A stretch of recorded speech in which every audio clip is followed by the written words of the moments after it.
गोरेगावमध्ये आज मनसेचा मेळावा. राज ठाकरे मार्गदर्शन करणार. मुंबईतील सर्व पदाधिकारी उपस्थित राहणार. राज ठाकरे काय बोलणार याकडे लक्ष.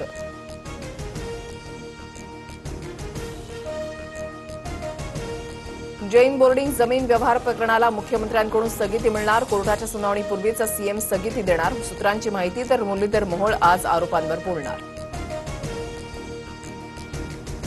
काय म्हणता दंगेकर, जमीन चोर निघाला मुरलीधर. मोहोळ यांचा उल्लेख करत रवींद्र दंगेकरांचं खोचक ट्विट. जैन बोर्डिंग जमीन प्रकरणी आज नावं जाहीर करण्याचा इशारा.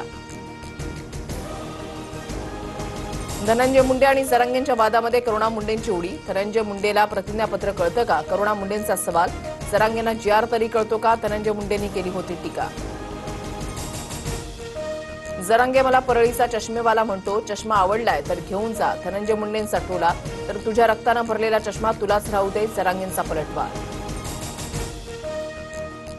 ठाकरे बंधूंची युती पक्की. ज्यांना सोबत यायचंय त्यांचं स्वागत. महाविकास आघाडी ही स्थानिक निवडणुकांसाठी नाही, मविया विधानसभा आणि लोकसभेपुरतीच, राऊतांचं विधान.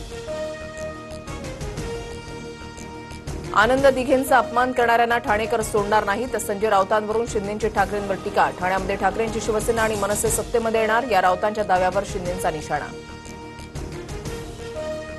महाराष्ट्र ऑलिम्पिक संघटनेची निवडणूक. अजित पवार आणि मुरलीधर मोहोळ यांच्यामध्ये थेट लढत निश्चित.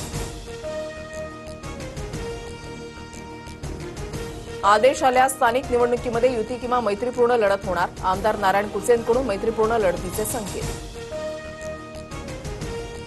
निलेश घायवळच्या घरामध्ये पोलिसांना काडतुसं ठेवण्याचा अॅम्युनिशन बॉक्स सापडला. काडतुसं कुणी वापरले तपास होणार. अकोल्यामध्ये दिवाळीचा उत्साह. खरेदीसाठी मोठ्या प्रमाणात बाजारपेठेमध्ये गर्दी. अकोल्यातील दिवाळीची गर्दी, उत्साह आणि विद्युत रोषणाईच्या झगमगाटाचं विहंगम दृश्य.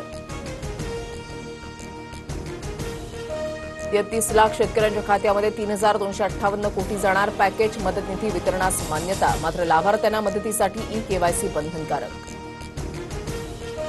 पीएफचे पैसे काढण्यासाठी 2 महिने वाट पाहावी लागणार नाही. राजीनामा दिल्यानंतर 24 तासामध्ये 75% रक्कम काढता येणार. आजारपण, शिक्षण आणि लग्न या कारणांसाठी पीएफचे पैसे काढू शकणार. पुढील 4 दिवस वादळी वाऱ्यासह लाटांची शक्यता. मच्छीमारांना समुद्रात न जाण्याच्या सूचना. नागपुरातील इतवारी रेल्वे स्टेशन परिसरामध्ये जुगार खेळणाऱ्यांवर गुन्हे शाखेकडून कारवाई. 17 जणांना ताब्यात घेत 7,58,000 रुपयांचा मुद्देमाल जप्त. नाशिकच्या सिन्नरमध्ये दहशत माजवणाऱ्या तरुणाची पोलिसांकडून धिंड. राहुल आव्हाड या तरुणावर पोलिसांची कारवाई. अभियांत्रिकी कामासाठी मध्य आणि हार्बर रेल्वे मार्गावर आज मेगा ब्लॉक. तर पश्चिम मार्गावर कोणताही ब्लॉक नसणार. मुंबईच्या राम मंदिर स्टेशनवर जन्मलेल्या बाळाच्या हृदयाला छिद्र असल्याची माहिती समोर. नवजात बाळावर कुपर रुग्णालयामधील अतिदक्षता विभागामध्ये उपचार.